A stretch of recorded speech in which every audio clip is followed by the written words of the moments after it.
Why did we choose fire to represent God's sacred presence? Well, in Exodus chapter 3, we see God comes down in the burning bush with Moses to rescue his people. Right? God is present, he's close, and that means the ground is holy for Moses, and Moses must respect that sacred space. In Exodus 13, we see that God shows up in a pillar of fire to guide and protect his people. Right? He's close, he's near. Exodus 19, God comes down on the mountain called Sinai, and he comes down in fire and smoke.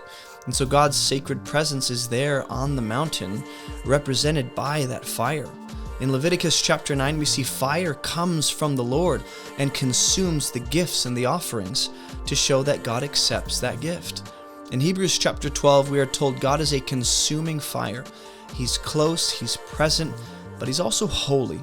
And his close presence purifies and marks a space as sacred and special. And so fire is both comforting, right? Light and guidance come from light, but also it can be dangerous if there are no boundaries and if it's not handled properly. God's presence marks a space as sacred and special. God's presence purifies and removes what is unclean. And so if something is not pure, it can't survive God's holy fire without being affected in a very powerful way. And so the image of fire connects to worship and God dwelling among his people. It shows us that God wants to be close, but if it can't survive the fire of his presence, it will be burnt up. And so something can only be near to God if it is holy. Otherwise, it can't survive his fiery presence.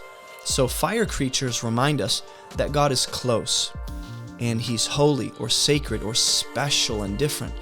And his close presence guides us like light and purifies our hearts like fire.